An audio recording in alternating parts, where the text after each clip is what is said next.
He thought the concrete bunker would be his grave, but what the injured veteran found buried beneath those Cold War floors would shake the foundations of history and prove that sometimes the men society forgets are the ones destiny chooses to remember.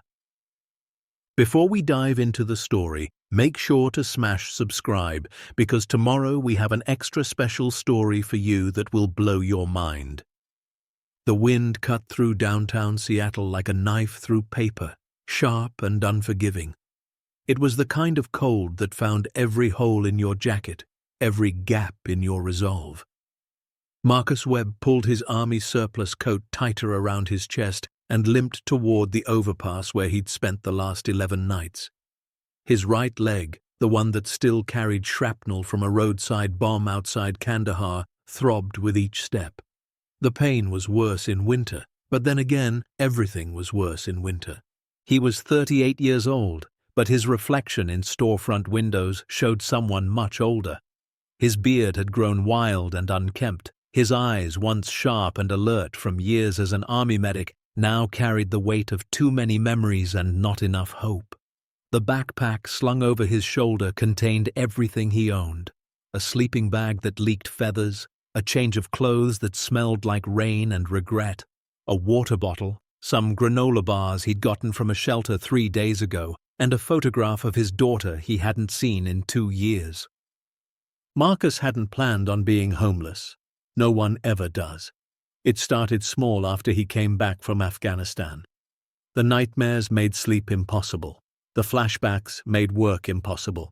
The VA appointments were always months away, and the medication never quite worked right.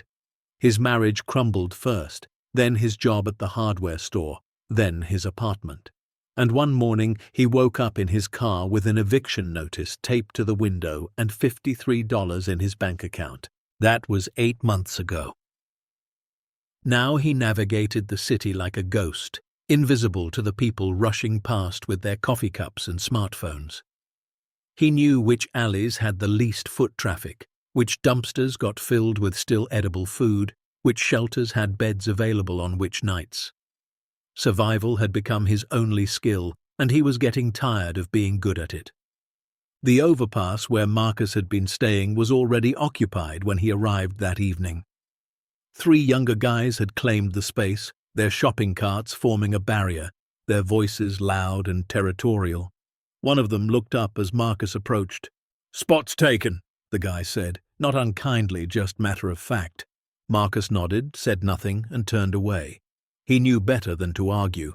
Territory mattered out here, respect mattered, and sometimes you just had to keep moving. The temperature was dropping fast. The weather report on the radio at the shelter had said 18 degrees tonight, possibly lower. That was dangerous cold, the kind that killed people who didn't have anywhere warm to sleep.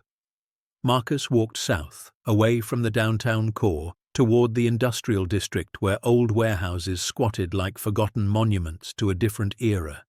His breath formed clouds in front of his face. His fingers were already going numb inside his thin gloves. He needed shelter, real shelter, not just a doorway or an overpass.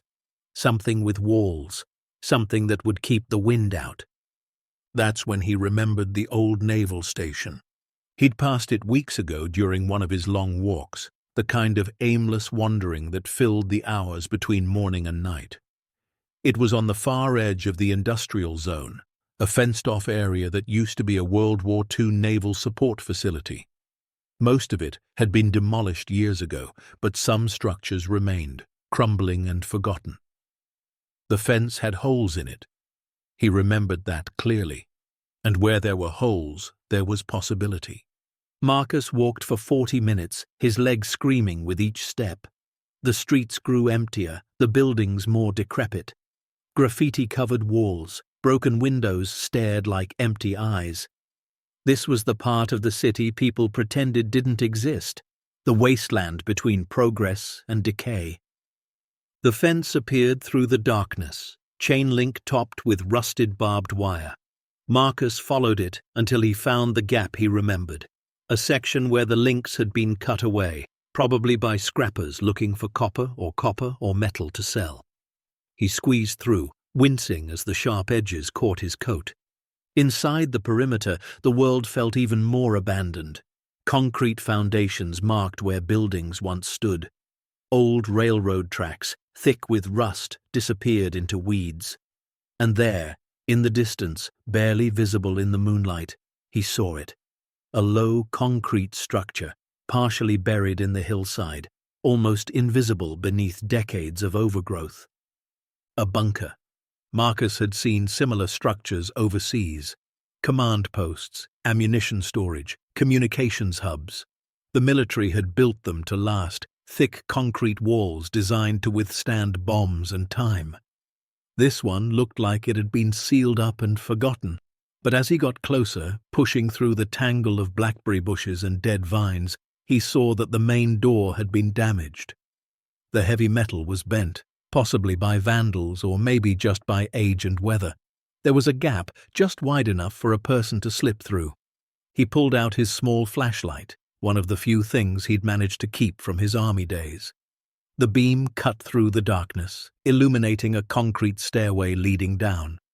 The air that drifted up smelled old but dry, musty but not moldy. It was warmer than outside, that's all that mattered. Marcus hesitated for only a moment. Then he slipped inside. The stairway descended about 20 feet, each step solid beneath his boots. At the bottom, a corridor stretched into darkness. The walls were concrete, painted that institutional green that military facilities always seemed to favor. The paint was peeling now, hanging in long strips like dead skin, but the structure itself looked sound, no water damage, no major cracks, just age and abandonment. He moved slowly down the corridor, his flashlight revealing closed doors on either side. Most were locked or rusted shut. One opened into what looked like an old office, empty except for a desk that had been bolted to the floor. Another revealed a room full of metal shelving, also empty. At the end of the corridor, another stairway led deeper. Marcus paused. Every instinct told him to stay close to the exit, to not venture too far into the unknown. But curiosity pulled at him. And beneath the curiosity was something else, a feeling he hadn't experienced in a long time. Purpose, discovery, something beyond mere survival. He descended the second stairway. The lower level was larger, more complex. Corridors branched in multiple directions. Some areas had caved in, blocked by rubble. Others remained intact. Marcus chose a path that seemed most stable and followed it. His flashlight beam danced across walls covered in faded signs. Authorized personnel only. Restricted area. No smoking. He found a room that looked like it had been a break area or mess hall. Metal tables were still bolted to the floor, though the chairs were long gone. This would work. It was deep enough that no wind would reach him, dry enough that he wouldn't freeze, secure enough that no one would bother him. Marcus set down his backpack and began arranging his sleeping space. He spread his sleeping bag on the floor, using his backpack as a pillow.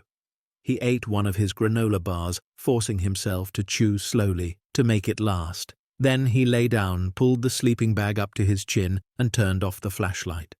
The darkness was complete, absolute.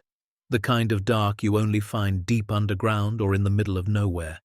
It reminded him of night patrols in Afghanistan, of waiting in the shadows for dawn. But this darkness felt different, safer somehow, like the earth itself was holding him. For the first time in weeks, Marcus slept without dreaming.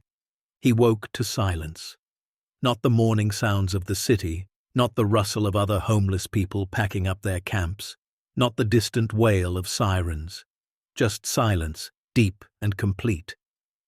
For a moment he didn't remember where he was. Then it came back. The bunker, the cold night, the desperate search for shelter. Marcus sat up and turned on his flashlight. The mess hall looked exactly as it had the night before, frozen in time.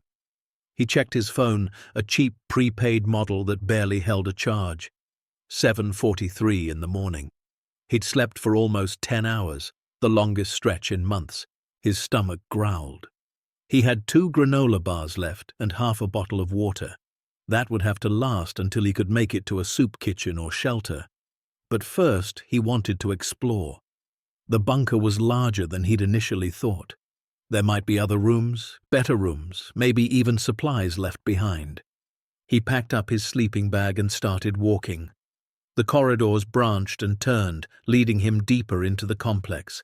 He passed what looked like storage rooms, all empty. A bathroom with fixtures long since removed, another stairway, this one leading even further down.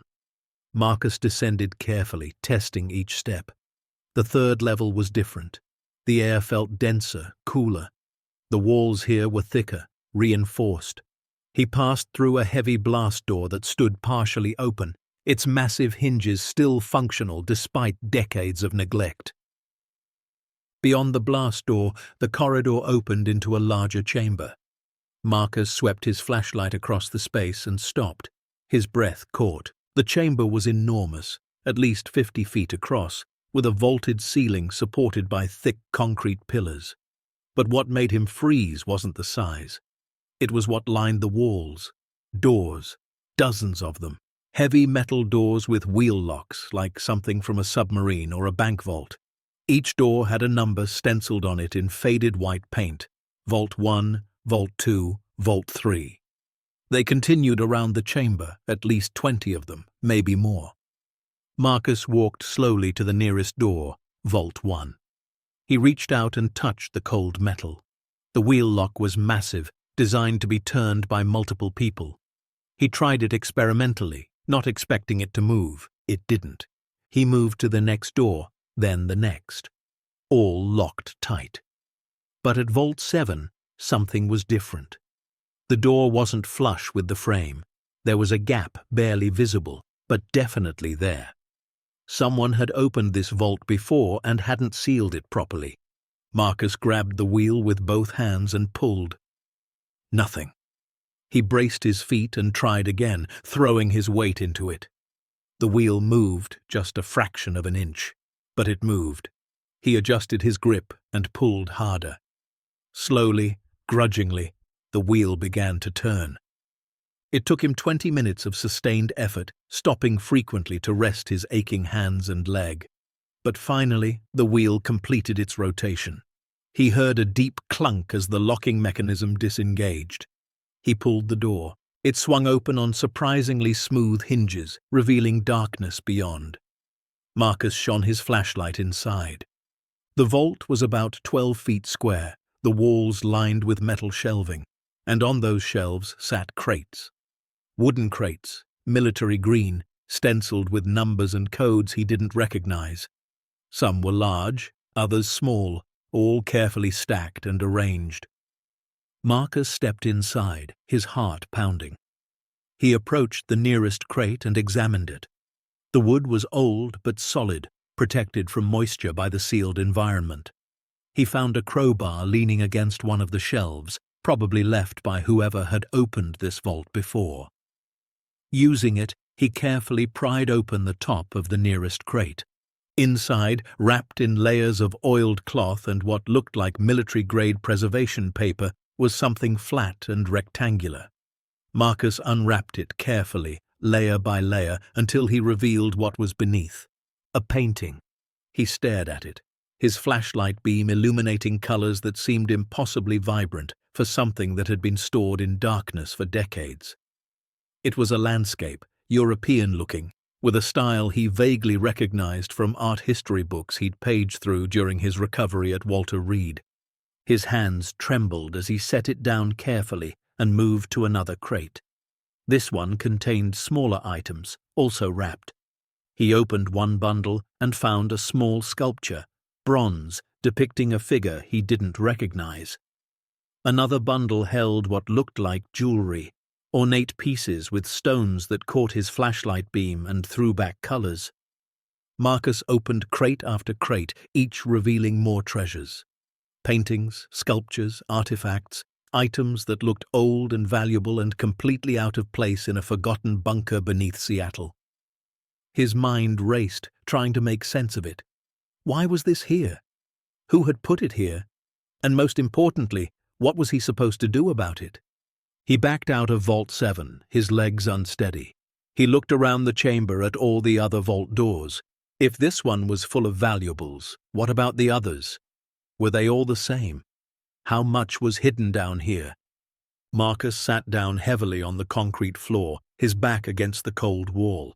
His medical training had taught him to stay calm in crisis situations, to assess and respond methodically. But this wasn't a medical emergency. This was something far beyond his experience or understanding. He thought about leaving, about sealing the vault and walking away, pretending he'd never seen any of it. But even as the thought formed, he knew he wouldn't. Couldn't. Whatever this was, whatever he'd stumbled into, it mattered. Things this carefully preserved, this deliberately hidden, they had significance beyond their monetary value. Marcus pulled out the photograph from his backpack, the one of his daughter Emma. She was 6 in the picture, gap-toothed and grinning, holding up a drawing she'd made of him in his army uniform. She'd be 8 now, almost 9. He hadn't been allowed to see her since the divorce, since the judge decided a homeless veteran with PTSD wasn't a suitable parent for unsupervised visits. What would she think if she could see him now? Sitting in a bunker, surrounded by what might be millions of dollars in stolen art or lost treasures or government secrets. Would she be proud? Would she understand? He didn't know. But he knew one thing: he couldn't just survive anymore. He had to do something that mattered, something that proved he was more than just another casualty of war, more than just another invisible person the world had decided to forget. Marcus stood up, pocketed the photograph, and made a decision. He would document everything. Photograph it, catalogue it, figure out what it was and where it came from. And then he would do the right thing, whatever that turned out to be. He spent the rest of the day in Vault 7, carefully examining each crate. His phone battery was low, but he used it to take photos of everything he could. The paintings, the sculptures, the artifacts. He found documents, too, tucked in one of the crates. Old papers, yellowed with age, covered in official-looking stamps and signatures. He couldn't read most of them. Some were in English, but filled with military jargon and code words he didn't understand. Others were in German, French, Italian. But one document caught his attention. It was a manifest dated July 1945, listing items recovered from various locations in Germany and Austria. Marcus's breath caught as he read down the list. Paintings by Rembrandt, Monet, Vermeer, sculptures by Michelangelo, jewelry belonging to European royal families. The list went on for pages, each item meticulously described and catalogued. This wasn't random loot. This was a systematic collection, and based on the date and locations, Marcus could make an educated guess about where it came from. World War II. The Nazis had looted art and treasures from across Europe. The Allies had recovered some of it after the war. This must have been part of that recovery effort, stored here for safekeeping and then somehow forgotten. The magnitude of what he'd discovered began to settle on him like physical weight. This wasn't just valuable. This was historically significant.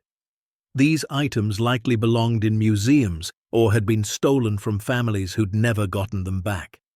They represented loss, tragedy, the systematic theft and destruction the Nazis had inflicted on millions. And now they were his responsibility. Marcus sat in the darkness long after his flashlight battery died, thinking. He had no idea how to proceed. Who did you call about something like this? The police would think he was crazy. The VA wouldn't know what to do with him. And if he told the wrong person, someone might just take it all and leave him with nothing, maybe even accuse him of theft. He needed help. But from who? The name came to him slowly. Sarah Chen.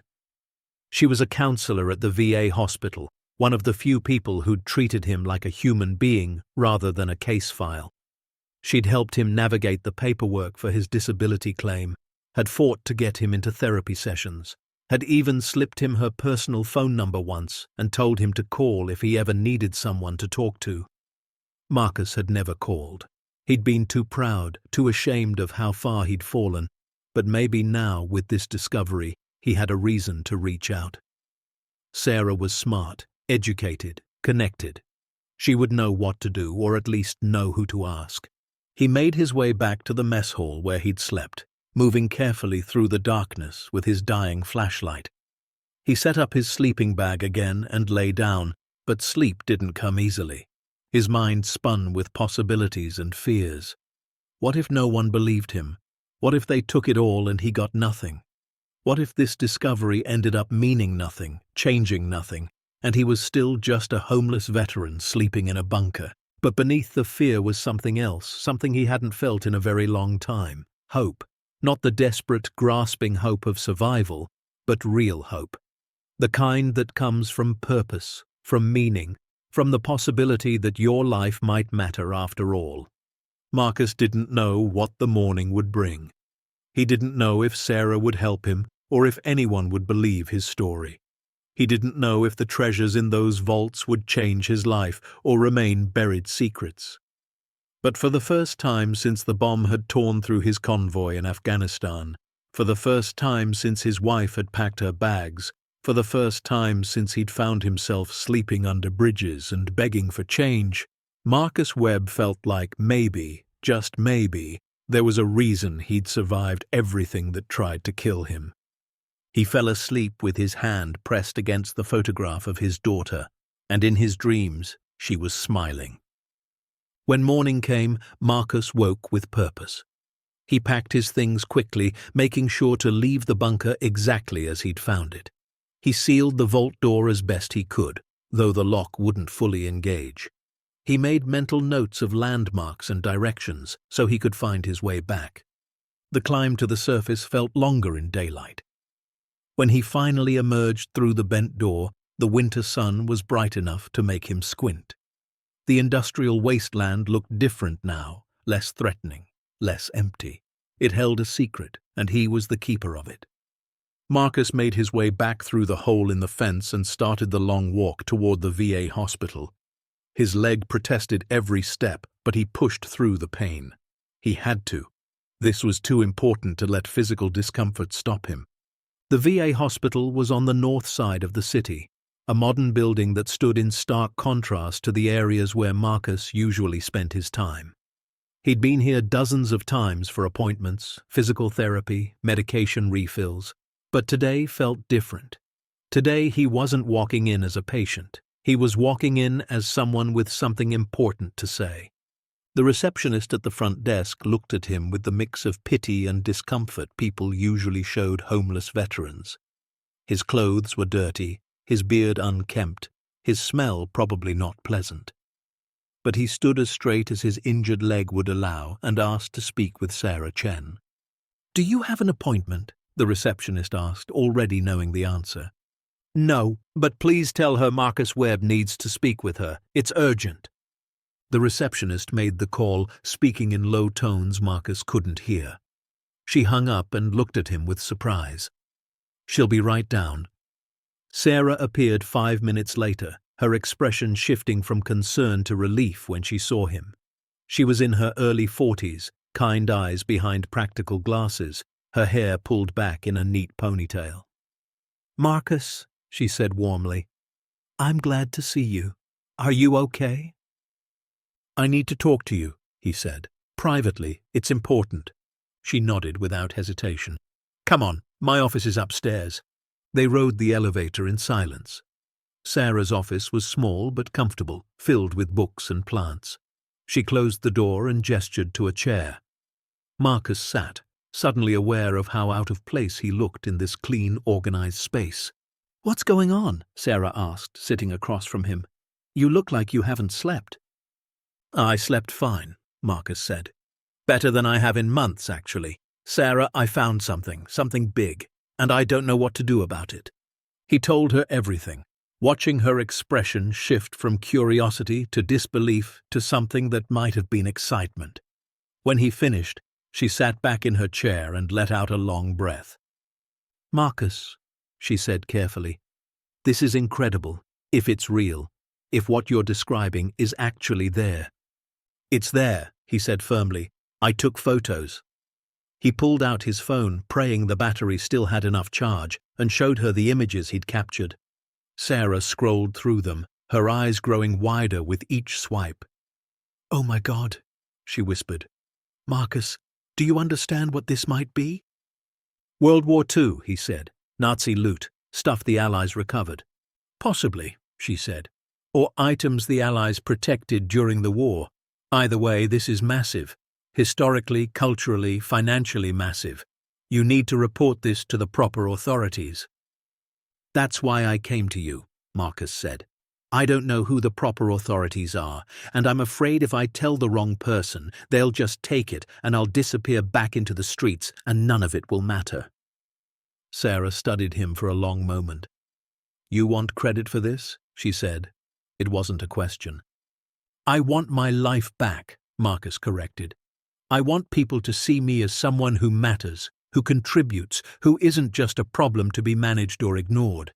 If there's a reward for finding this stuff, if there's any recognition, I want Emma to see it. I want her to know her dad did something important." Sarah's expression softened. "Okay," she said. "Okay.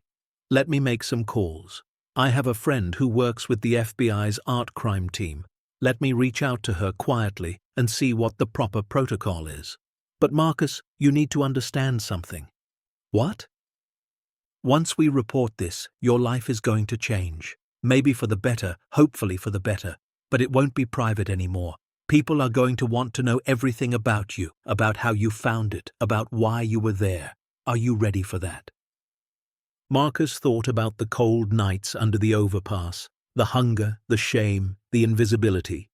He thought about Emma's face in the photograph, frozen at age 6, while she grew up without him. "Yes," he said, "I'm ready." Sarah made 3 phone calls while Marcus waited in her office, each one more serious than the last. He could hear the shift in her tone as she moved from explaining the situation to someone who clearly thought she was crazy, to speaking with someone who asked the right questions. By the 3rd call, she was writing down names and numbers, nodding, her expression grave. When she hung up, she looked at Marcus with something close to awe. "Okay," she said. "I spoke with Agent Jennifer Castellano. She works with the FBI's art crime team out of Los Angeles, but she has contacts here in Seattle. She wants to meet with you tomorrow morning." "She believes me?" Marcus asked, surprised. "She believes it's worth investigating," Sarah corrected. But Marcus, she was very clear. You need to be prepared for intense scrutiny. They're going to want to verify everything, your story, your background, your mental health status. They're going to wonder why a homeless veteran is the one making this claim. "Let them wonder," Marcus said, his jaw tightening. "I know what I saw." "I know you do," Sarah said gently, "and I believe you. But we need to be smart about this. Before you meet with Agent Castellano, I think you should go back to the bunker. Document everything more thoroughly. Take more photos. Make notes about the location, the vault numbers, the types of items you saw. The more evidence you have, the harder it will be for them to dismiss you." Marcus nodded. "I can do that." "And Marcus," Sarah added, reaching into her desk drawer. She pulled out $200 in cash and held it out to him. "Go to Target or Walmart. Buy a cheap digital camera, one with good storage. Get a notebook, a flashlight with extra batteries, maybe some protein bars. You're going to be spending time down there. You need proper supplies." Marcus stared at the money, his throat tight. "I can't take this." "Yes, you can," Sarah said firmly. "Consider it an investment. If even a fraction of what you found is real, you're going to be able to pay me back 1,000 times over. And if I'm wrong, if this somehow doesn't pan out, then consider it a gift from someone who thinks you deserve better than sleeping under overpasses." Marcus took the money, his hands shaking slightly. "Thank you." "Don't thank me yet," Sarah said. "Just promise me you'll be careful. That bunker has been sealed for decades. There could be structural issues, bad air, anything. You've survived too much to die in a concrete tomb, okay?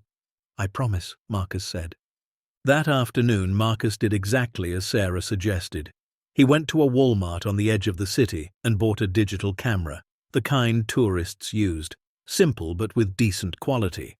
He picked up a composition notebook, 3 heavy-duty flashlights, a pack of batteries, a small first aid kit, and enough protein bars and water bottles to last him several days. He also bought a cheap prepaid phone charger, hand sanitizer, and a pair of work gloves. When he was done shopping, he had $40 left.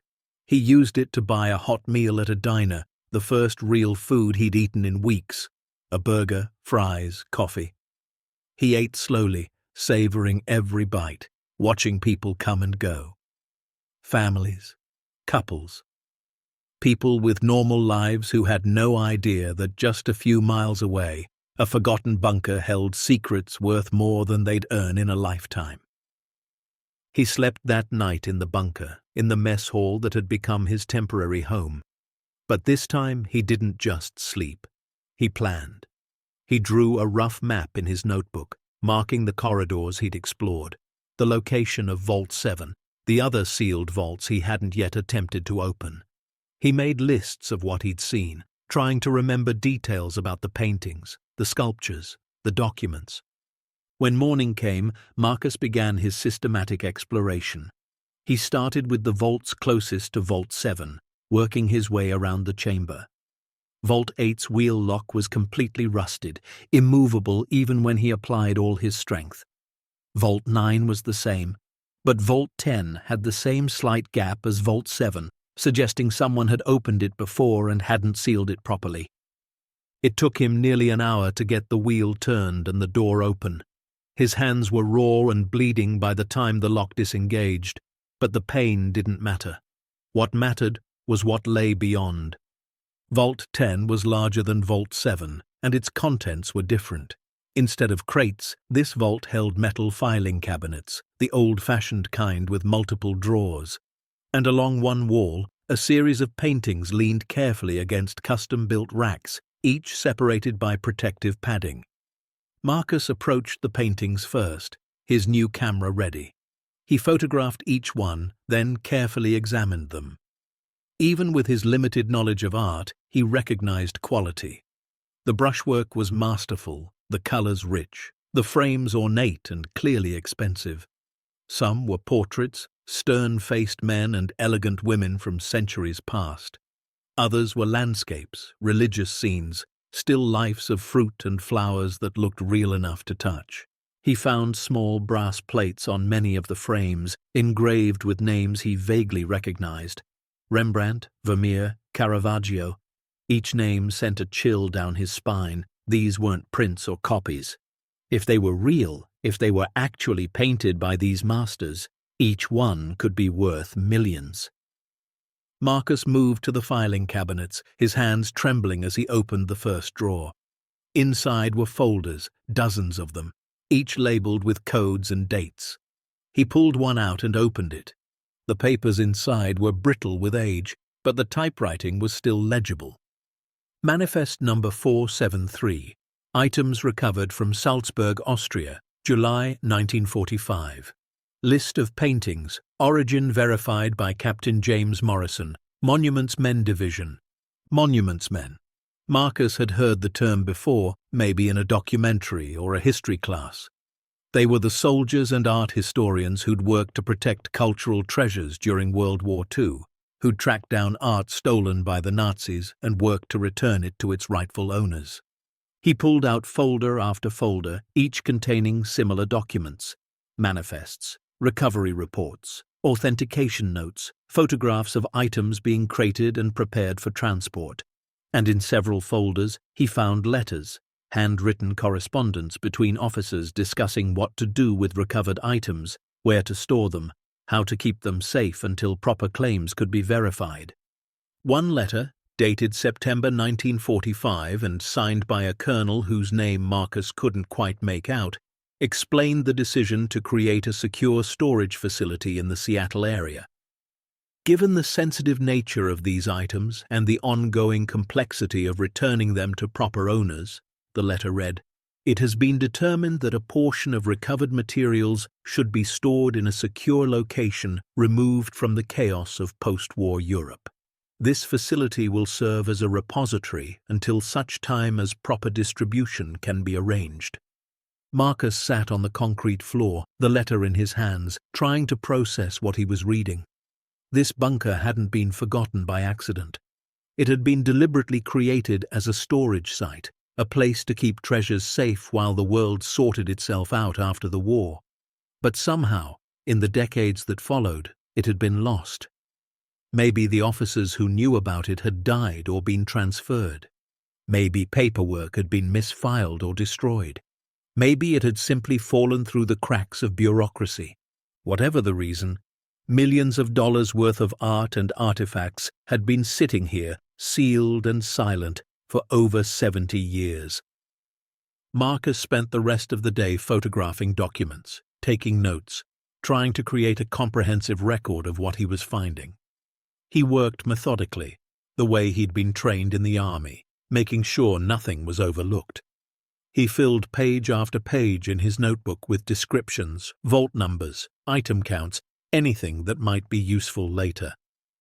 By evening, his camera's memory card was nearly full and his notebook was half used. He documented 2 vaults completely and made initial surveys of 2 others he'd managed to open. And what he'd found staggered him. Vault 11 contained sculptures, dozens of them, ranging from small bronze pieces to marble statues nearly 4 feet tall. Vault 12 held what appeared to be religious artifacts, ornate crosses, chalices studded with gems, ancient texts bound in leather and metal. And in the back of Vault 12, he found something that made his breath catch: gold bars. Dozens of them, stacked neatly in wooden crates, each bar stamped with markings he didn't recognize. He didn't touch them, didn't even get too close, but he photographed them from multiple angles. If these were real gold, and he had no reason to think they weren't, their value alone could be astronomical. Marcus returned to the mess hall and laid out everything he'd documented. The photographs, the notes, the rough estimates he'd tried to calculate. Even being conservative, even assuming some items might be fakes or less valuable than they appeared, he was looking at a collection worth tens of millions of dollars, possibly much more. The weight of it settled on him like physical pressure. This wasn't just about him anymore. This was about history, about families who'd lost everything, about cultural heritage that belonged to the world. And he was just one man, homeless and forgotten, suddenly responsible for all of it. He thought about his daughter again, about Emma. If this went the way he hoped, if there was a reward or recognition, maybe he could finally be the father she deserved. Maybe he could prove to her, to his ex-wife, to the world, that he was more than his mistakes and his struggles. Maybe he could matter again. But beneath the hope was fear. What if no one believed him? What if they thought he'd stolen these things, or that he was mentally unstable, or that this was some elaborate delusion brought on by PTSD? What if they took everything and left him with nothing, just another homeless veteran who'd briefly touched something important before being pushed back into the shadows? Marcus pulled out the photo of Emma and stared at it in the dim light. She was older now than she'd been in this picture, but this was how he remembered her, smiling, innocent, looking at him like he was a hero. He wanted to be that person again, wanted to see that look in her eyes when they finally let him visit. "I'm going to do this right," he whispered to the photograph. "Whatever it takes, I'm going to do this right. What happens next will turn this discovery into a fight for credibility, reveal secrets that powerful institutions never wanted found, and prove that sometimes the most important witnesses are the ones society tries hardest to ignore." Stay tuned to see what happens next. If you're enjoying the story, please like, share, and subscribe for more. The next morning, Marcus met Sarah outside the Federal Building in downtown Seattle. She'd brought him a clean shirt and had convinced him to use the shower facilities at the VA hospital. He still looked rough, his beard untrimmed and his eyes hollow from lack of sleep, but at least he was clean. You ready? Sarah asked. No, Marcus admitted, but let's do it anyway. Agent Jennifer Castellano was younger than Marcus expected, probably in her mid-30s, with sharp eyes and a no-nonsense demeanor.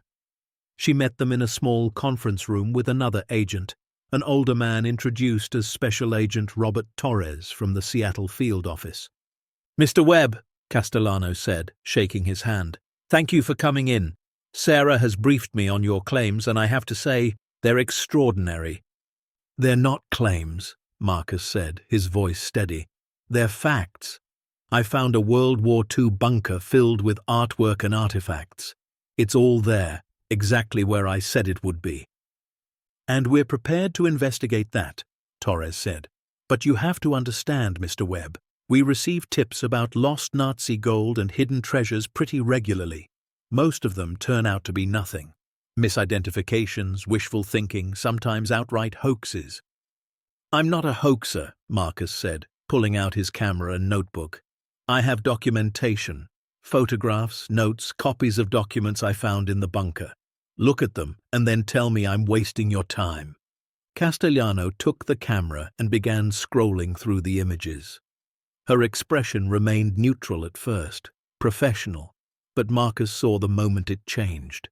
Her eyes widened slightly, her scrolling slowed, and she leaned closer to the screen. Rob, she said quietly, handing the camera to Torres, look at image 47. Torres looked and his face went pale. Is that a Vermeer? If it's real, yes, Castellano said. She looked at Marcus with new intensity. Where exactly is this bunker? Marcus hesitated. This was the moment. Once he told them, he lost control. They would take over, and he would become a footnote in someone else's story. But he'd come this far. He had to trust the process. Old Naval Station, he said. South Industrial District. I can take you there. The agents exchanged glances. Torres left the room to make a phone call. Castellano continued scrolling through the photos, occasionally stopping to zoom in on details. When Torres returned, his expression was grim. The naval station was decommissioned in 1994, he said. Most of it was demolished, but there are sealed structures on the property. We've had it flagged as a potential hazmat site, but there's never been funding to properly investigate. If there's a bunker there, it's been off the books for decades. That explains why no one knew about it, Castellano said. She looked at Marcus. Mr. Webb, I'm going to be direct with you. If what you're showing us is real, this is one of the most significant discoveries of recovered World War II art in the last 50 years. But we need to verify everything. That means a full investigation, which means examining your background, your mental health records, your service record, everything. I understand, Marcus said. It also means, she continued, that you're going to be under intense scrutiny. The media will find out eventually. People are going to question your motives, your credibility, your story. You need to be prepared for that. I am, Marcus said, though his stomach churned with anxiety. And finally, Torres added, we need to discuss the legal implications. Finding something doesn't automatically give you ownership of it. These items, if they're what you think they are, likely have complex ownership issues. Families, museums, governments, they're all going to have claims. You may be entitled to a finder's fee, but that will be determined through legal channels that could take years. I'm not doing this for money, Marcus said. The agents looked skeptical, and he felt anger rise in his chest. I mean, yes, I need money. I'm homeless. I sleep in that bunker because I have nowhere else to go. But that's not why I'm reporting this. These things, they belong to someone. Families who lost everything, museums that got looted, people who thought this stuff was gone forever. They deserve to know it's been found. Sarah reached over and squeezed his hand. Castellano's expression softened slightly. Okay, the agent said. Okay, here's what's going to happen. We're going to assemble a team, art experts, structural engineers, documentation specialists. Tomorrow morning, you're going to take us to this bunker. We're going to verify what you found. If it checks out, this becomes an official FBI investigation. You'll be asked to give a full statement, probably multiple statements. You'll need to cooperate completely. Can you do that? Yes, Marcus said without hesitation. Good, Castellano said, standing. Get some rest tonight. Tomorrow is going to be a very long day. Marcus didn't rest. He couldn't. He returned to the bunker that evening, wanting one more night there before it stopped being his secret, before it became a crime scene or a historical site or whatever it was about to become. He sat in the mess hall, surrounded by silence, and thought about everything that had happened in the last few days. A week ago, he'd been just another invisible homeless veteran, surviving day to day, hoping for nothing more than warmth and enough food to keep going. Now he was at the center of something massive, something that would change lives, maybe including his own. He thought about the families who'd lost these treasures, how the Nazis had torn apart their lives, stolen their possessions, destroyed their worlds. And then the Allies had recovered some of it, had tried to make things right, but somehow this particular collection had been forgotten. For 70 years, while survivors aged and died, while children grew up never knowing what had belonged to their grandparents, these items had sat in darkness.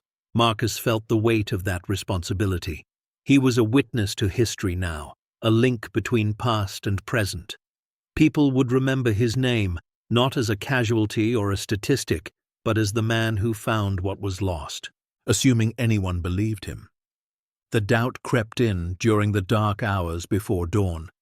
What if the experts looked at everything and declared it all worthless fakes? What if someone had already looted the real valuables and left behind elaborate forgeries? What if there was some simple explanation he'd missed, something that would make him look foolish or crazy? He pushed the doubts away. He'd seen the documents, read the manifests, photographed everything. It was real. It had to be real. When morning came, Marcus was waiting at the fence line when the convoy arrived. 3 black SUVs, followed by a van marked with FBI insignia. Agents emerged wearing tactical gear, as if they expected trouble. Castellano and Torres were there, along with at least 10 other people carrying cases of equipment. "Mr. Webb," Castellano said, "please show us the entrance." Marcus led them through the gap in the fence, across the overgrown grounds, to the bunker entrance. The agents moved carefully, documenting everything with cameras and notepads. When they reached the damaged door, Castellano called for the structural engineer, a thin woman with nervous energy, who examined the entrance thoroughly before declaring it safe to enter. They descended into the darkness, their flashlights creating a procession of light. Marcus led them through the corridors, down the stairs, past the rooms he'd explored, until they reached the main vault chamber. "My God," someone whispered when they saw the vault doors. Castellano approached Vault 7, the one Marcus had opened first. "Can you open this?" "It's already open," Marcus said. "I left it that way." He turned the wheel and pulled the door. The agents crowded forward, shining their lights inside. Someone gasped. Someone else swore softly. Castellano stepped inside, moving carefully between the crates, her light sweeping across them. "We need the art expert," she called out. "Now." A man in his 60s, introduced earlier as Dr. Raymond Fisher from the Smithsonian, pushed through the crowd. He entered the vault with the reverence of someone entering a church. He approached the first crate Marcus had opened, the one with the landscape painting, and examined it closely without touching. "Oh my God," he breathed. "This is real. This is actually real." "Are you certain?" Torres asked. "I'll need to do proper analysis," Fisher said. "But the style, the technique, the materials, everything is consistent with authentic period work. And if that's a Vermeer," he pointed to another wrapped painting, "we're looking at a piece that's been listed as lost since World War II. The chamber erupted in controlled chaos. Agents fanned out, documenting everything.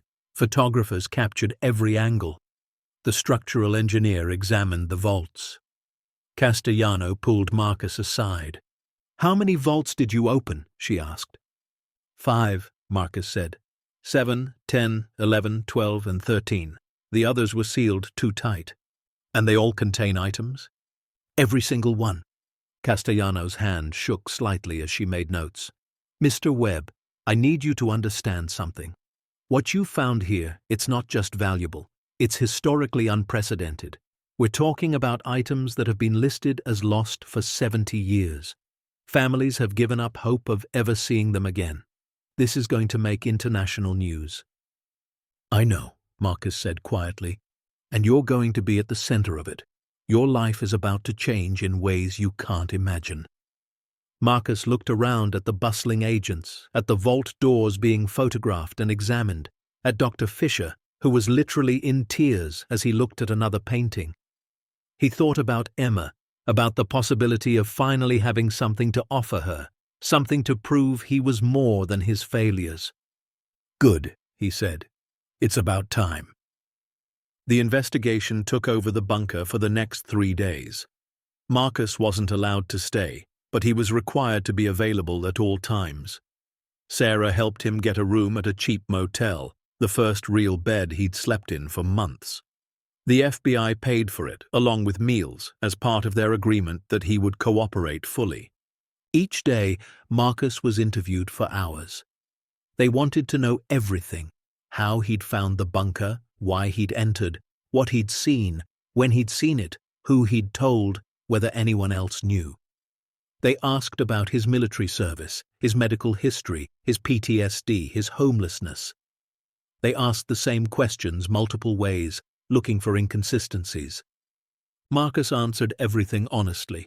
He had nothing to hide. Yes, he had PTSD. Yes, he'd been homeless. Yes, his life had fallen apart. But no, he hadn't stolen anything. No, he hadn't damaged anything. No, he hadn't told anyone except Sarah. He'd simply found something extraordinary and done the right thing by reporting it. On the third day, Castellano called him back to the federal building. Her expression was unreadable as she gestured for him to sit. "Mr. Webb," she said, "I've just gotten off the phone with the director of the FBI's art crime team, the State Department, and 3 different international agencies. What you found is bigger than we initially thought." Marcus's heart pounded. "Bigger how?" "We've opened all 23 vaults," she said. "Every single one contains items of historical and cultural significance. Paintings, sculptures, religious artifacts, jewelry, documents, and yes, gold. Preliminary estimates put the total value somewhere between $250 and $300 million. The number hit Marcus like a physical blow. 300 million. He couldn't even conceptualize that much money. "But the monetary value is almost secondary," Castellano continued. "What matters more is what these items represent. We've identified pieces that were stolen from Jewish families during the Holocaust, artwork that was looted from museums across Europe, religious artifacts taken from churches and synagogues. Some of these items have been searched for by families for generations. You've given them back their history." Marcus felt tears pricking his eyes. So it was worth it, reporting it? "Absolutely," Castellano said firmly. "Mr. Webb, you did exactly the right thing. You could have kept this secret, could have tried to sell items on the black market, could have let it stay buried, but you chose to come forward, and that choice is going to impact hundreds of lives." "What happens now?" Marcus asked. "Now the real work begins," Castellano said. "We're setting up a task force to properly catalogue everything, authenticate items, research provenance, and begin the process of returning things to their rightful owners. It's going to take months, probably years, but eventually these treasures will go where they belong." "And what about me?" Marcus asked quietly. Castellano smiled, the first real smile he'd seen from her. "That's the other thing I wanted to discuss. Under federal law, you're entitled to a finder's fee. The exact amount will be determined by lawyers and courts, but typically it's between 10 and 25% of the recovered value. Even at the low end, Mr. Webb, you're looking at life-changing money." Marcus couldn't speak. 25% of 300 million was, He did the math in his head. $75 million. Even 10% was 30 million. Even 1% would change everything. It won't come quickly, Castellano warned. These legal processes take time. But eventually you will be compensated for your discovery and your cooperation. And in the meantime, there's something else. She slid a piece of paper across the table. This is a contract offer from a publisher. They want to buy the rights to your story. Obviously, you don't have to accept, but the advance they're offering is substantial enough to get you back on your feet immediately. Marcus looked at the number on the paper and felt dizzy. $100,000 just for the rights to tell his story. There will be more offers, Castellano said. Media interviews, speaking engagements, probably movie deals. You're about to become very well known, Mr. Webb. My advice is to get a lawyer and an agent immediately, people who can help you navigate all this. Sarah mentioned she knows some people who might help. She did, Marcus said, his voice barely a whisper. Castellano stood and offered her hand.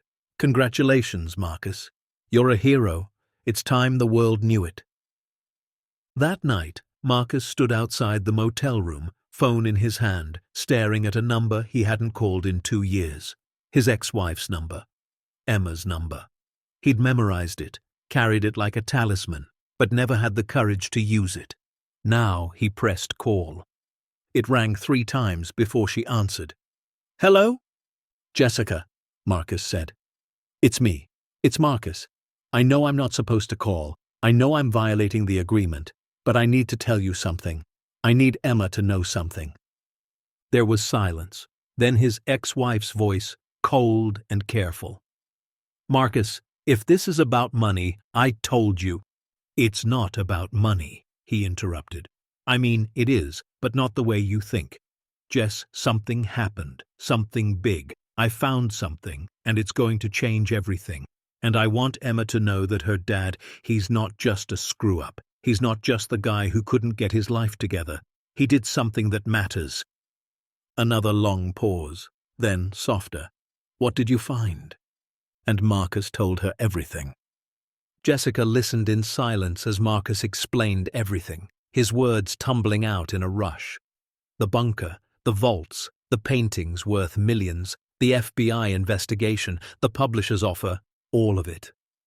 When he finished, the silence stretched so long he thought she'd hung up. Jess, you still there? I'm here, she said, her voice strange. Marcus, this sounds insane. Have you been taking your medications? Have you been seeing your therapist? The question hit him like cold water. Of course, she would think he was having an episode, that his PTSD had finally broken him completely. Why would she believe that her homeless ex-husband had stumbled onto $300 million worth of lost treasures? I'm not crazy, he said, fighting to keep his voice steady. I know how this sounds, but it's real. The FBI verified it. There are going to be news stories. You can look it up in a few days when they make the announcement. If this is some scheme to get visitation rights back. It's not a scheme, Marcus said, his frustration bleeding through. I'm calling because when this goes public, Emma is going to hear about it. Kids at school will talk about it. Teachers will mention it. It'll be everywhere. And I want her to hear the truth from you first, not from strangers. I want her to know that her dad found something important, that he did the right thing, that he matters. Jessica's breath caught. You want to see her? Of course I want to see her, Marcus said, his voice breaking. I've wanted to see her every single day for 2 years, but I'm not calling to demand anything.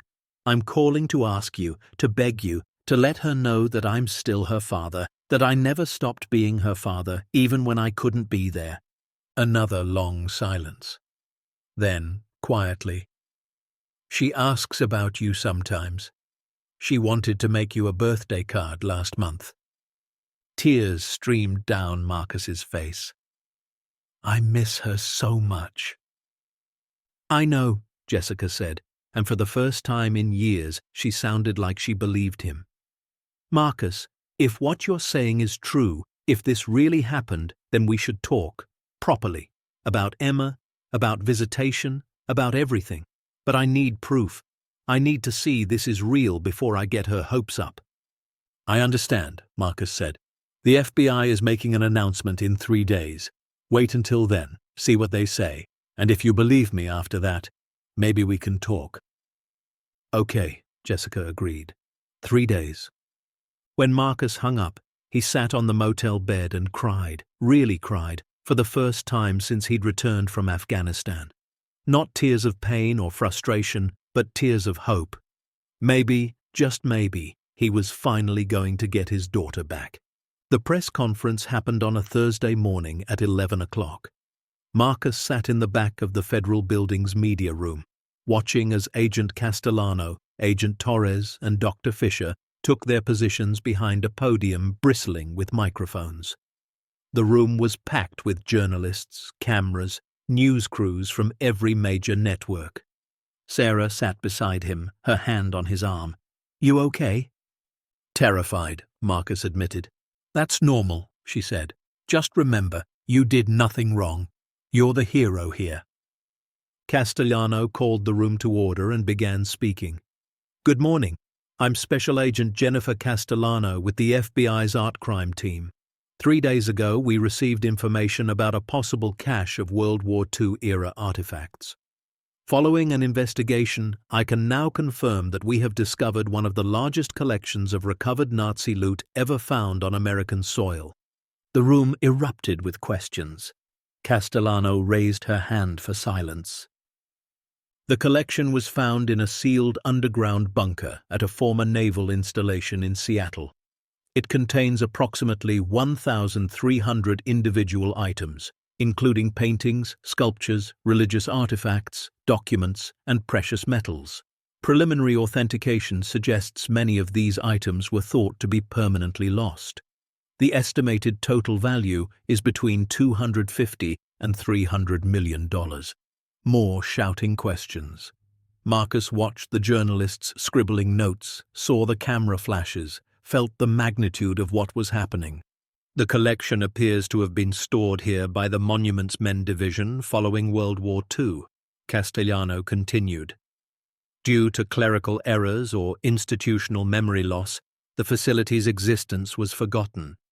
We are now working with international agencies to authenticate items and begin the process of returning them to their rightful owners. A journalist shouted, "Who found it?" Castellano paused, then looked directly at Marcus. "The bunker was discovered by a local resident. Out of respect for his privacy, we're not releasing his name at this time. However, I will say that his decision to report this discovery rather than exploit it personally represents the highest standards of citizenship and integrity. But privacy, Marcus would soon learn, was impossible to maintain. By that evening, his name had leaked. By the next morning, his face was on the front page of every newspaper in the country. "Homeless veteran discovers Nazi treasure trove," read the Seattle Times. "From streets to riches, vet's extraordinary find," proclaimed USA Today. The attention was overwhelming and immediate. News crews camped outside his motel. Reporters called Sarah's office constantly. Marcus's phone, the cheap, prepaid one he'd bought weeks ago, rang non-stop with numbers he didn't recognize. He stopped answering after the first dozen calls from journalists wanting exclusive interviews. But not all the attention was positive. On day 2, the conspiracy theories started. Online forums buzzed with speculation. How convenient that a homeless veteran with PTSD found exactly the kind of treasure that would solve all his problems. Maybe he'd known about it all along. Maybe he'd been living off it for months and only reported it when he was about to be caught. Maybe the whole thing was a hoax, some elaborate insurance fraud or publicity stunt. The doubt hurt more than Marcus expected. He'd spent years being invisible, being ignored, being treated as less than human. Now that people were finally paying attention, half of them thought he was a liar or a thief. On day 3, it got worse. A former commanding officer from Marcus's time in Afghanistan gave an interview to a cable news network. "Webb was a good medic," the officer said, but he struggled after his injury. He had anger issues, mood swings. I'm not saying he's lying about this discovery, but I think we need to be very careful about accepting his version of events without thorough investigation. Marcus watched the interview from his motel room, his hands shaking with rage. Anger issues, mood swings. They were making him sound unstable, dangerous, untrustworthy. Everything he'd feared was happening. Sarah arrived an hour later with a lawyer in tow, a sharp-eyed woman named Patricia Chen who specialized in media law. "Stop watching the news," Patricia ordered, taking the remote and turning off the television. "Stop reading articles. Stop checking social media. None of that matters." "It matters to me," Marcus said. "They're saying I'm crazy. They're saying I can't be trusted." "They're saying that because you're a threat to comfortable narratives," Patricia said, sitting across from him. "A homeless veteran with PTSD shouldn't be the hero. He should be the victim or the problem. The fact that you're neither, that you did something extraordinary and noble, that makes people uncomfortable, so they're trying to fit you back into a box they understand." "How do I fight that?" "You don't," Patricia said firmly. "You ignore it and you let the facts speak for themselves. The FBI has verified your story. They've authenticated the collection. International experts are confirming everything you said. The people who matter, the ones who can actually affect the outcome, they believe you. The trolls on the internet and the talking heads on cable news, they're noise." But the noise got louder. On day 5, a man who claimed to be a historian published a blog post questioning the entire discovery. He argued that the timing was too convenient, that the bunker's location didn't match any known Monuments Men storage facilities, that Marcus must have either fabricated evidence or stumbled onto someone else's private collection and claimed it as a historical find. The post went viral. Marcus watched his credibility crumble in real time as it was shared thousands of times across social media platforms. People who'd never met him, who knew nothing about his life or his service or his struggle, were calling him a fraud. Castellano held an emergency meeting. "This historian," she said, her voice tight with anger, "is basing his claims on incomplete information. We have documentation proving this facility was commissioned in 1945 as part of a classified storage program. We have manifests matching items in the bunker to known Monuments Men recoveries. We have authentication from multiple experts. This is not fabricated." "Then why aren't you saying that publicly?" Marcus asked. "Because parts of the investigation are still ongoing," Torres explained. "We can't release all our evidence while we're still cataloging items and researching provenance. But Marcus, I promise you, when this is finished, there will be no doubt about the legitimacy of your discovery." "When will that be?"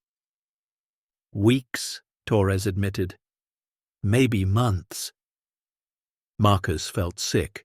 Weeks or months of being called a liar, of having his mental health questioned, of watching his one chance at redemption get torn apart by strangers on the internet. That night he called Jessica again. She answered on the first ring. "I saw the news," she said before he could speak. "The stuff people are saying. Marcus, is it true? Did you really find all this?" "Yes," he said simply. "Every word of it is true. I have nothing to gain from lying, Jess. If this was fake, the FBI would have figured it out by now. They've had experts examining everything for days." "Then why are people saying you're making it up?" "Because people don't want to believe that someone like me can do something important," Marcus said, the bitterness clear in his voice. "They don't want to believe a homeless veteran with PTSD can be a hero. It's easier to think I'm crazy or crooked." Jessica was quiet for a moment. "Emma saw something online. One of her friend's parents shared an article. She came to me crying, asking if her daddy was in trouble." Marcus's heart clenched. "What did you tell her?" "I told her that sometimes people say mean things about people they don't understand," Jessica said, "and that I was trying to find out the truth. Marcus, I need to know. I need to hear you say it clearly. Did you find those treasures? Is this real?" "Yes," Marcus said, his voice breaking. I was sleeping in a bunker because I had nowhere else to go. I found vaults full of artwork and artifacts. I reported it because it was the right thing to do. And now I'm being crucified for it because people can't accept that someone like me might actually matter." "Okay," Jessica said softly. "Okay, I believe you." Marcus started crying. "You do?" "I do," she said, "because the Marcus I married before the war, before everything fell apart, he was someone who always tried to do the right thing, even when it was hard, even when it cost him. If he found something that didn't belong to him, he'd report it. So yes, I believe you." "Thank you," Marcus whispered. "But Marcus," Jessica continued, "I need you to hold it together. If you want to see Emma again, if you want to be part of her life, you can't let this break you. You have to be strong, stay focused, and prove everyone wrong." "I'm trying," he said. "Try harder," she said, not unkindly, "because your daughter needs to see that her father is a fighter, not a victim." The turning point came 8 days after the press conference. Dr. Fisher from the Smithsonian published a detailed report authenticating 5 of the major paintings found in the bunker.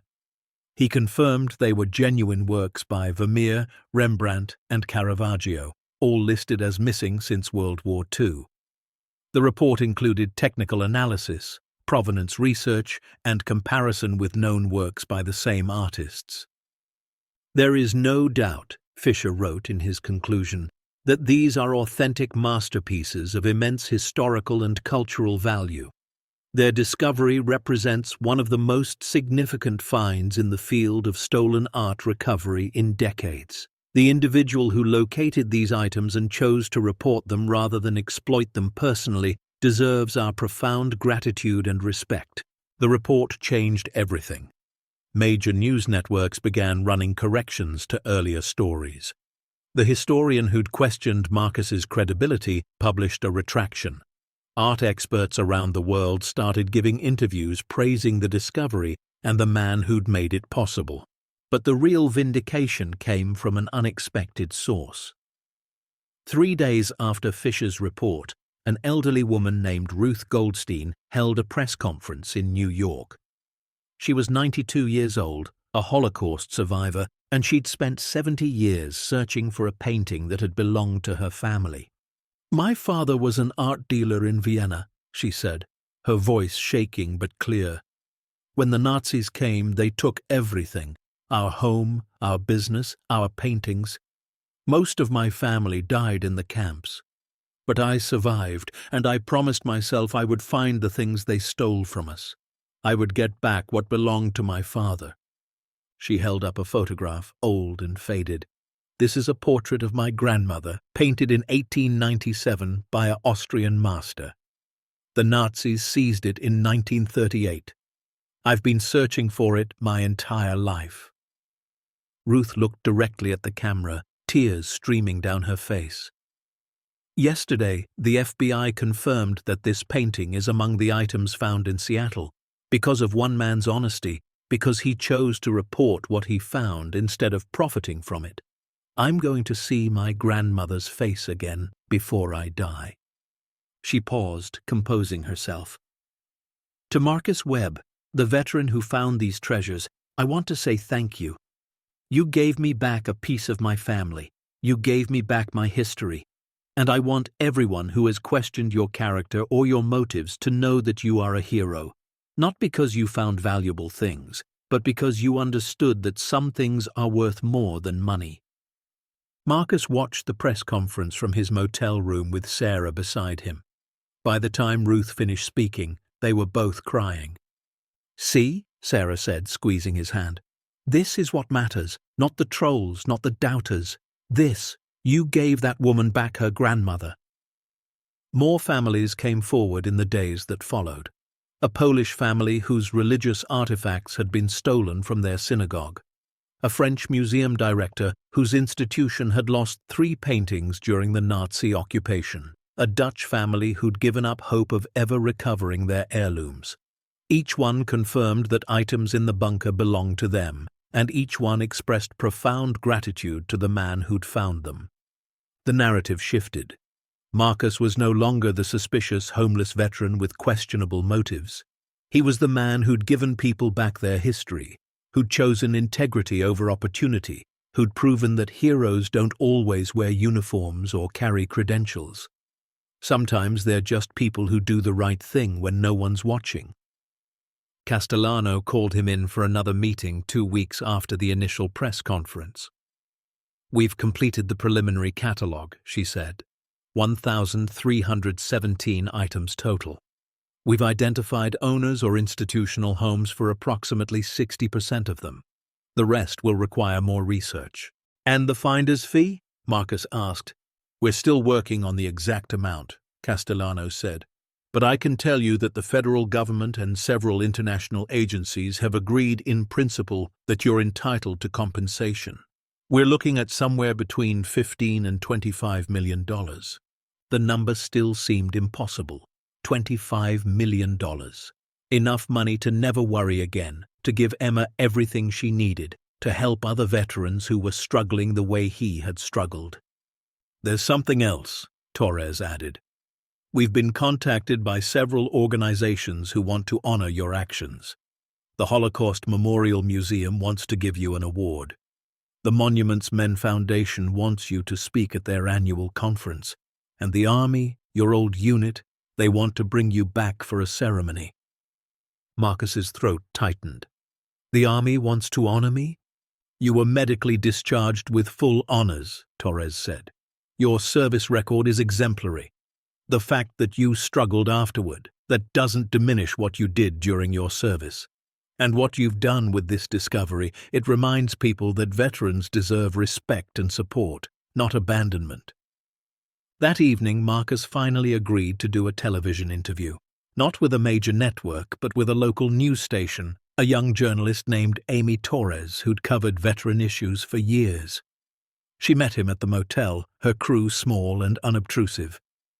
"Thank you for doing this," Amy said as they set up. "I know you've avoided media attention." "I'm tired of letting other people tell my story," Marcus said. "I want people to hear the truth directly from me."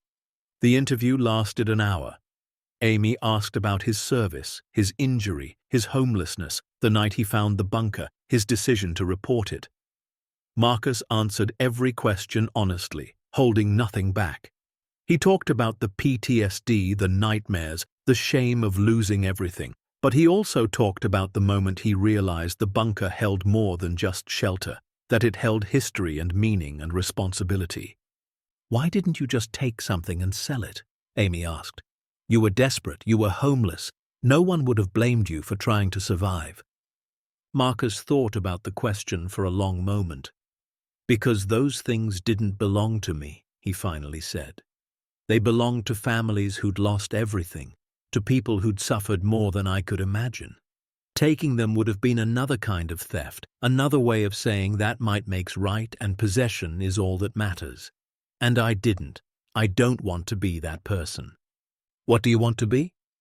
"A good father," Marcus said simply. "A good man, someone my daughter can be proud of." The interview aired 2 days later and went viral immediately. Marcus's honesty, his vulnerability, his refusal to present himself as either a helpless victim or a flawless hero resonated with millions of people. The comment sections filled with messages of support and admiration. Veterans groups shared it widely. Within 24 hours, it had been viewed over 10 million times. And then Jessica called. "Can you come over?" she asked. "Emma wants to see you." Marcus stood outside his ex-wife's house, his heart pounding so hard he thought it might break through his chest. It had been 2 years since he'd seen this door, this porch, this place that used to be his home. His hands shook as he rang the doorbell. Jessica opened the door. She looked older, more tired, but her expression was softer than he remembered. "Come in," she said. He stepped inside. The house still smelled like vanilla candles and coffee. Photos lined the hallway, pictures of Emma growing up, growing older, growing into a person he barely knew anymore. And then he heard footsteps on the stairs. Emma appeared at the top, 8 years old now, tall and serious. She stared at him with Jessica's eyes and his own stubborn chin. For a long moment, neither of them moved. "Hi, baby," Marcus said, his voice breaking. Emma came down the stairs slowly, stopping 3 steps from the bottom. "Daddy?" "Yeah," he said. "It's me." "Mommy said you found treasure," Emma said, "like a pirate." Marcus laughed through his tears. "Something like that. I found things that belonged to other people, and I helped give them back." "Were you scared?" "So scared," Marcus admitted. "I'm still scared." Emma took another step down. "Mommy showed me your interview. You said you wanted to be a good father." "More than anything," Marcus said. Emma came down the final steps and stood in front of him. She looked up at his face, studying him carefully. Then she reached out and took his hand. Her small fingers wrapped around his, and Marcus felt something break open inside his chest. "Can you stay for dinner?" Emma asked. Marcus looked at Jessica, who nodded, tears in her own eyes. "I'd love to," he said. And for the first time in 2 years, Marcus Webb sat at a table with his daughter and felt like maybe, just maybe, he was finally coming home. Dinner that first night was awkward and beautiful in equal measure. Emma asked 1,000 questions between bites of spaghetti, her initial shyness evaporating as she remembered how much she'd missed her father. Jessica watched carefully, protective but hopeful, ready to intervene if needed, but finding she didn't have to. "Can I see the treasure?" Emma asked, twirling pasta on her fork. "It's not really treasure like in movies," Marcus explained. "It's paintings and statues, things that belonged to families a long time ago.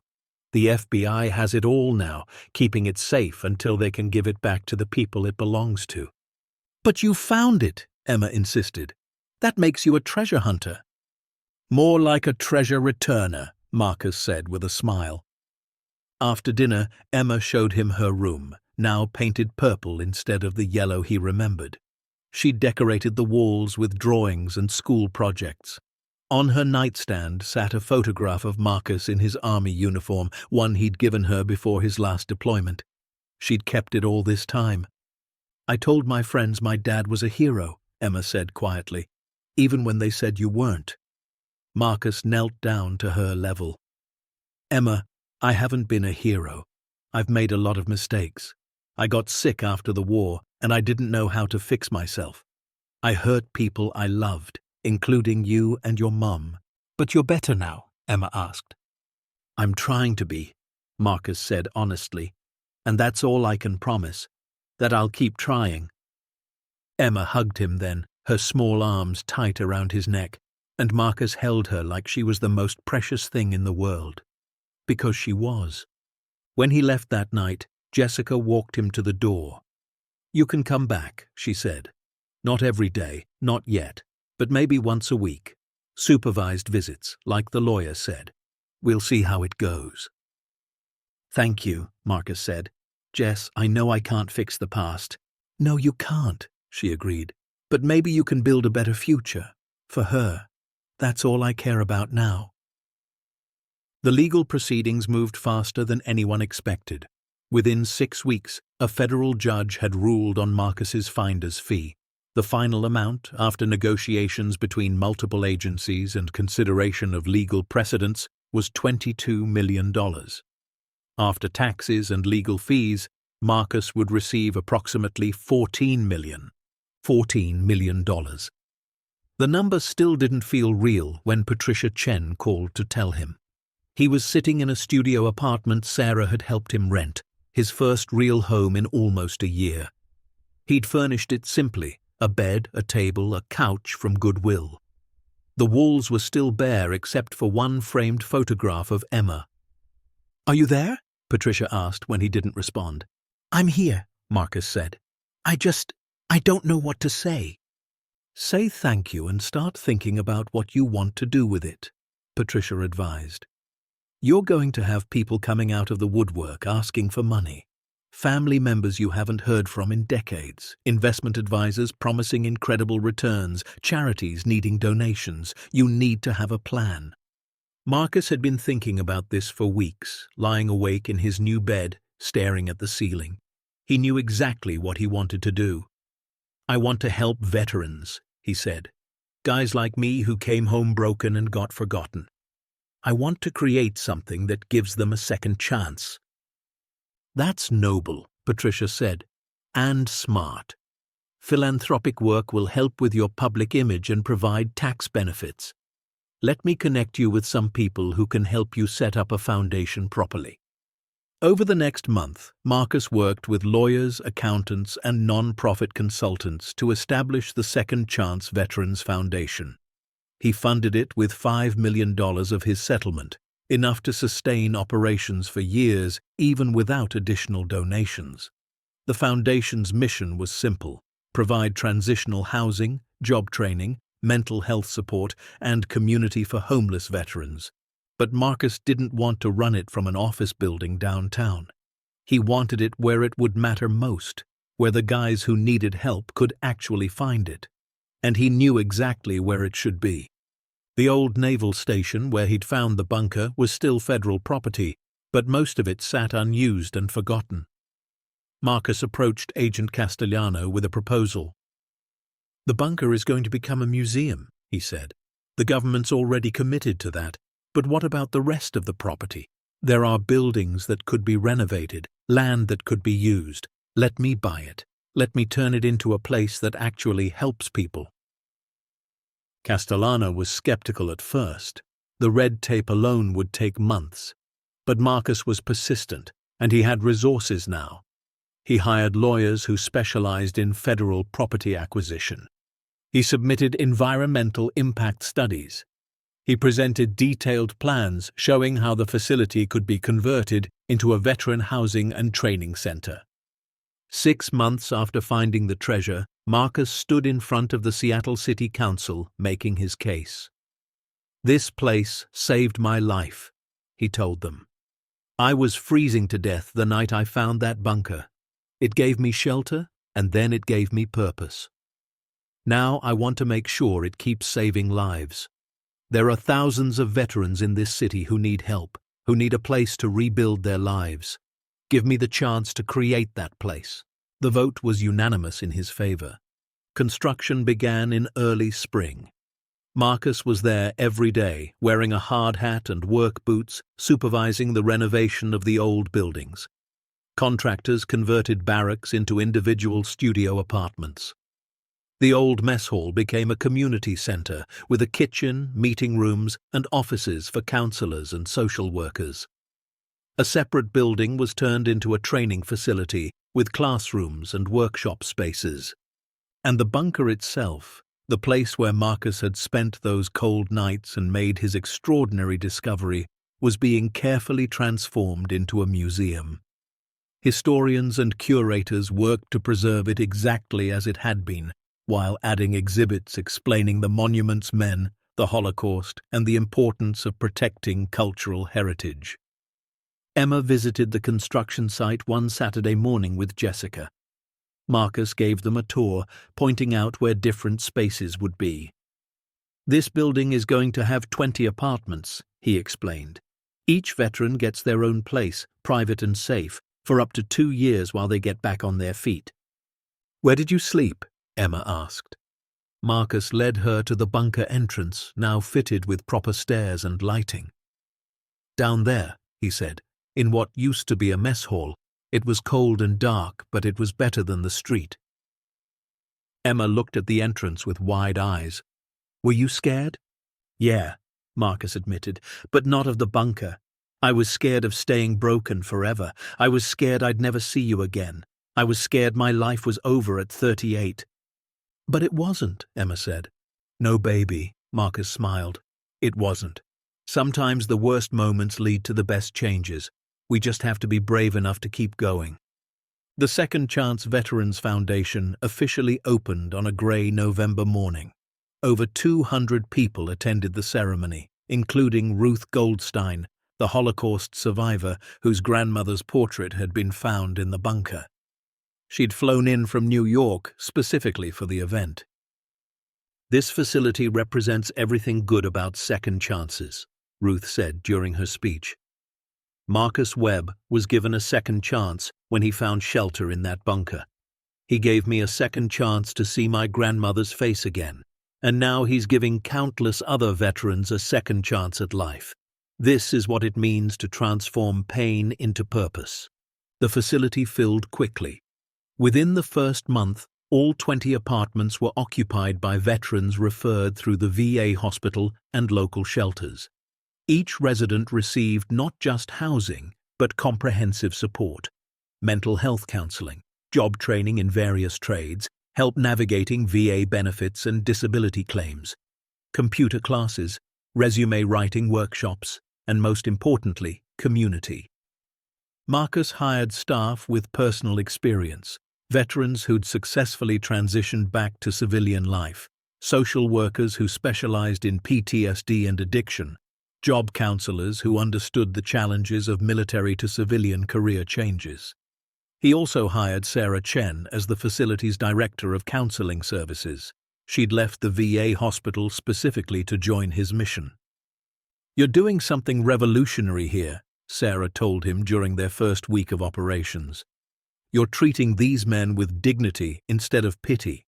You're giving them agency instead of just handouts. This is what veteran services should have looked like all along." Marcus spent most of his time at the facility, despite now being wealthy enough to never work another day. He ate meals with the residents, sat in on counseling sessions when invited, helped with maintenance and repairs. He knew every resident by name, knew their stories, knew what battles they were fighting. There was James, 43, Army infantry, who'd been living in his car for 2 years after his marriage fell apart. There was Carlos, 36, Marine Corps, struggling with addiction that started with pain medications after his injury. There was Devon, 51, Navy, who'd been homeless for a decade, convinced he was beyond help until Marcus personally recruited him from a shelter. "Why me?" Devon had asked when Marcus approached him. "I'm old, man. I'm used up." "You're 51, Marcus said. "I'm 40. We're not old, we're experienced, and experience has value if we choose to use it." Devon had been skeptical, but he'd accepted the offer. 3 months later, he was working as a maintenance supervisor at the facility, finally using his Navy engineering training. "I forgot I was good at something," he told Marcus one day while fixing a heating unit. "I forgot I mattered." "You always mattered," Marcus said. "The world just forgot to remind you." Stories like Devon's multiplied as the months passed. James got a job with a construction company and eventually saved enough for his own apartment. Carlos completed an addiction treatment program and was working toward becoming a peer support specialist. A veteran named Michael started a small business doing computer repair and was hiring other veterans to work with him. The success rate was remarkable. 85% of residents successfully transitioned to independent living within 18 months, and those who struggled weren't abandoned. The foundation maintained a network of support, continuing to provide counseling and resources even after residents moved out. But Marcus's work wasn't limited to his own facility.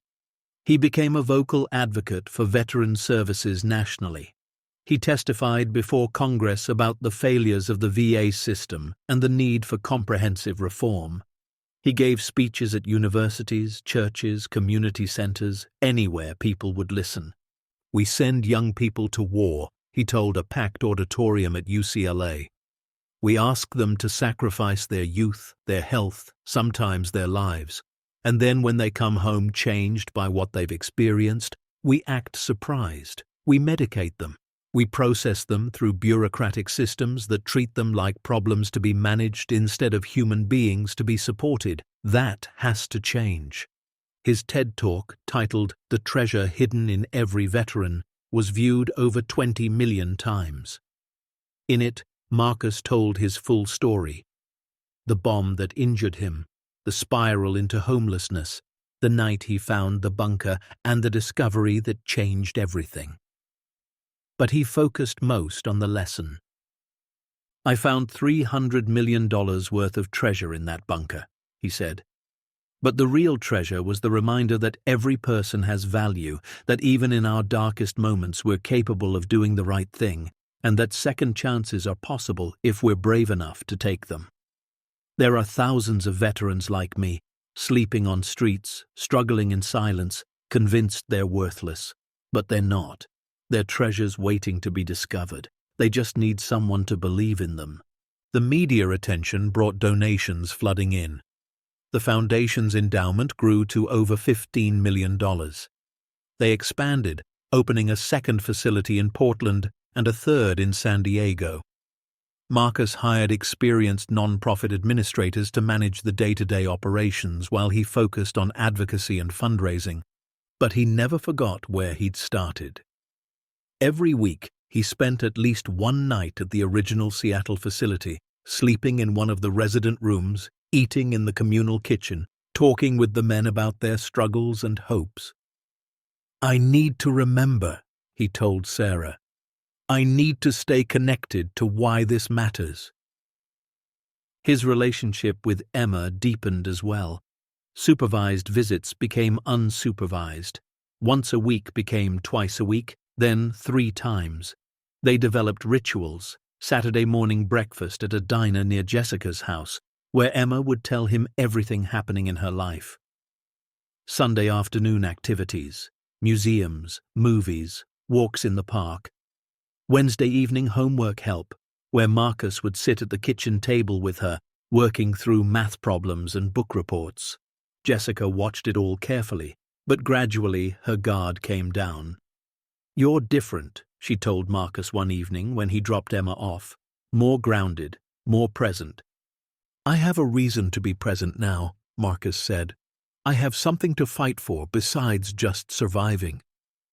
"She talks about you constantly," Jessica admitted. "About the foundation, about the veterans you're helping. She told her class she wants to be a social worker when she grows up because of you." Marcus's eyes filled with tears. "Really?"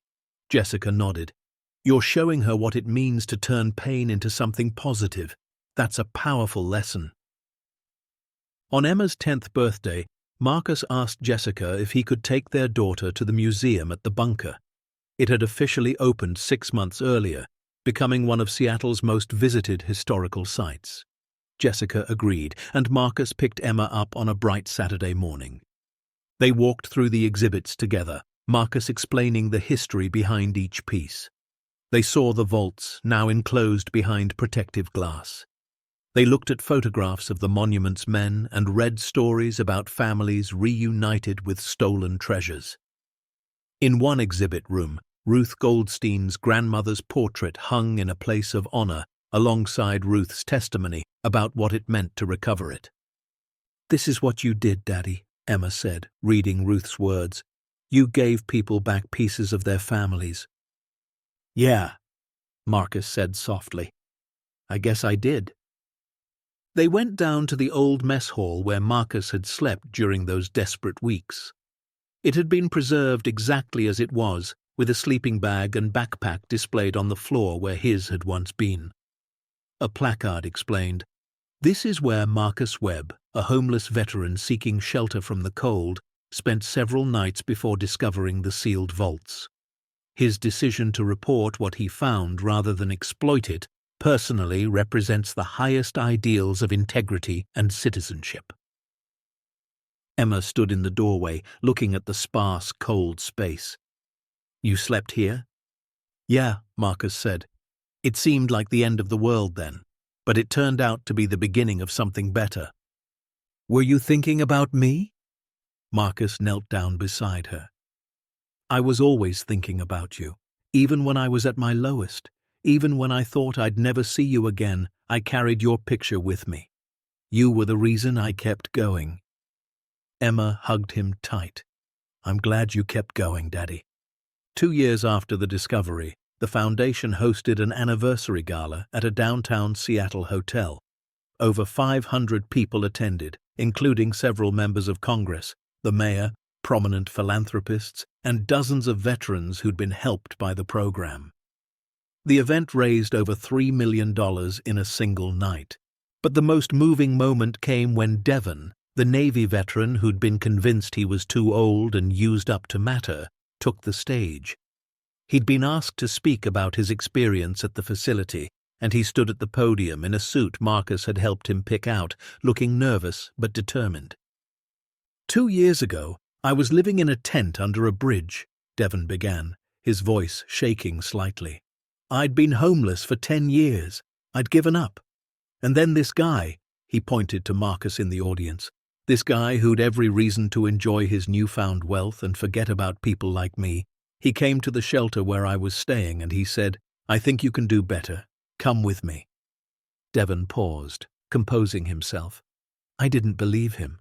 I thought it was some kind of scam or charity case thing, but he kept showing up, kept talking to me, and eventually I went with him. And he was right. I could do better. I am doing better. I have a job now, a real job that uses my skills. I have an apartment. I have friends. I have a life again. The room was silent except for the sound of people crying. Marcus Webb found treasure in that bunker, Devon continued, but he also found it in me, in all of us, and that's the real miracle. Not the paintings or the gold, but the reminder that every person matters, that everyone deserves a second chance, and that sometimes the greatest treasures are the ones we see in each other. The standing ovation lasted 5 minutes. After the gala, Marcus stood outside the hotel with Sarah and Patricia, watching the guests leave. Limousines pulled up, well-dressed people climbed in. The night sparkled with wealth and success. It was so far from the world he'd inhabited just 2 years ago, yet he didn't feel disconnected from it. He'd earned his place here through suffering and choice and courage. "You've built something remarkable," Patricia said. "The foundation is changing lives. You're changing lives." "We're changing lives," Marcus corrected. "I couldn't do any of this alone." "Still," Sarah added, "you should be proud. You took the worst moment of your life and turned it into something that's helping thousands of people. That's rare." Marcus thought about that night, about the cold and desperation that had driven him into the bunker, about the moment he'd opened that first vault and realized what he'd found, about the choice he'd made to report it instead of exploit it. Every step could have gone differently. He could have kept the secret, could have sold items on the black market, could have chosen greed over integrity. But he hadn't, and that choice had changed everything. 3 years after the discovery, Marcus received a letter from the army. They wanted to award him the Soldier's Medal, given for acts of heroism not involving actual conflict with an enemy. The citation read, "For extraordinary integrity and character in discovering and reporting historical artifacts of immense value, and for subsequent service to veterans through the establishment of comprehensive support services." Staff Sergeant Marcus Webb exemplified the highest traditions of military service and brought great credit upon himself and the United States Army. The ceremony was held at Joint Base Lewis McChord. Emma and Jessica attended, along with dozens of residents from the Foundation. Devon was there, wearing his old Navy uniform. James and Carlos came, both now thriving in their new lives. Ruth Goldstein sent a video message when health prevented her from traveling, expressing her pride in Marcus and all he'd accomplished. When the general pinned the medal to Marcus's chest, Emma watched from the front row with tears streaming down her face. Afterward, she ran to him and hugged him fiercely. "I'm so proud of you, Daddy," she said. "I'm proud of me, too," Marcus said, surprised to realize it was true. That evening, after the ceremony and the reception, Marcus drove back to the Foundation's Seattle facility. He'd been awake for nearly 20 hours, exhausted but too wired to sleep. He walked the grounds as the sun set, checking on buildings, greeting night staff, making sure everything was running smoothly. In the parking lot, he saw a man sitting on the curb, a backpack beside him, his face hollow with the kind of exhaustion Marcus recognized instantly. The man looked up as Marcus approached, defensive and wary. "We're full," the man said. I already called. They said there's a waiting list. There is, Marcus admitted. About 3 weeks right now. But we can get you into a shelter tonight, somewhere warm and safe. And we can start your intake process tomorrow if you're interested. The man studied Marcus, taking in the dress uniform, the medal still pinned to his chest. You work here? I run the place, Marcus said, sitting down on the curb beside him. What's your name? Tyler, the man said. Army, 2 tours in Iraq. Marcus, he offered his hand. Army, 1 tour in Afghanistan. Medic. Tyler shook it, his grip weak. You really run this place, in that uniform? Had a ceremony today, Marcus explained. But yeah, I run it. Well, I help run it. We have good people who do most of the real work. Why? Tyler asked. If you're doing well enough to run a place like this, why do you care about guys like me? Marcus pulled out his phone and showed Tyler a photograph. It was the old picture of himself before the treasure, before everything changed, bearded, hollow-eyed, wearing the same expression Tyler wore now. That was me 3 years ago, Marcus said. Homeless, sleeping in that bunker over there, convinced my life was over. I was exactly where you are now. Tyler stared at the photo, then at Marcus, trying to reconcile the 2 images. What changed? I got lucky, Marcus said honestly. I found something valuable and I made a choice about what to do with it. But more importantly, I learned that hitting rock bottom doesn't mean staying there. It just means you have to decide if you want to climb back up. And if I'm too tired to climb? Tyler asked, his voice breaking. Then we'll help you, Marcus said simply. That's what this place is for. We'll give you a place to rest, help you heal, teach you new skills, support you while you figure out what comes next. All we ask is that you try. You don't have to succeed immediately. You don't have to be perfect. You just have to try. Tyler was crying now, silent tears running down his face. I've been trying for so long. I know, Marcus said. I know how hard it is. But Tyler, listen to me. You survived the war. You survived everything since then. You're tougher than you think. And you don't have to do this alone anymore. Marcus made a phone call. 15 minutes later, a foundation van arrived to take Tyler to a partner shelter for the night. As Tyler climbed in, he turned back to Marcus. Will I see you again? Absolutely, Marcus promised. Come by tomorrow morning. We'll start your intake and get you on the waiting list. And Tyler, it gets better. I promise you it gets better. The van drove away into the night. Marcus stood in the parking lot, watching its taillights disappear, and felt the weight of everything that had happened. The bunker, the treasure, the discovery, the doubt, the vindication, the foundation, the lives changed, the second chances given and received. He thought about the path that had led him here. The bomb in Afghanistan that shattered his leg and his psyche. The spiral into homelessness. The cold night that drove him into the bunker. The moment he opened that first vault. The choice to report instead of exploit. Every step had been necessary. Every moment of pain had purpose, even when he couldn't see it. Marcus pulled out his phone and looked at a recent picture of Emma. She was laughing in it, her head thrown back, joy radiating from every pixel. They'd taken it last week during a hike, one of their regular weekend adventures. She was happy. He was present. They were building something real. He thought about Devon, now thriving with dignity restored. About James and Carlos and Michael and Tyler and the hundreds of others who'd walked through these doors seeking hope. About Ruth Goldstein and the families who'd gotten back pieces of their history.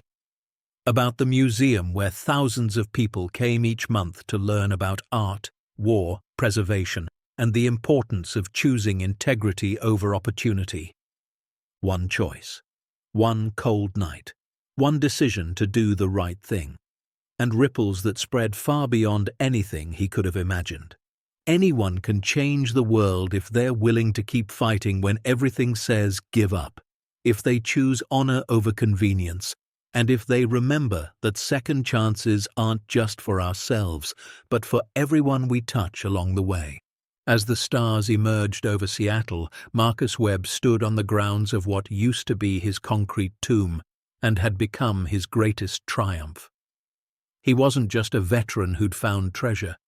He was a man who'd found himself, who'd rebuilt his life from ashes, who'd transformed pain into purpose and suffering into service. The homeless veteran who once slept on cold concrete had become the architect of hope for thousands. The man society had forgotten had reminded the world what it means to matter. And the father who'd lost everything had shown his daughter that redemption is always possible if you're brave enough to choose it. Marcus didn't know what tomorrow would bring. More veterans needing help, more battles to fight, more chances to make a difference. But he knew he'd be ready, because he'd learned the most important lesson of all, that the measure of a life isn't where you fall, but whether you find the courage to rise again.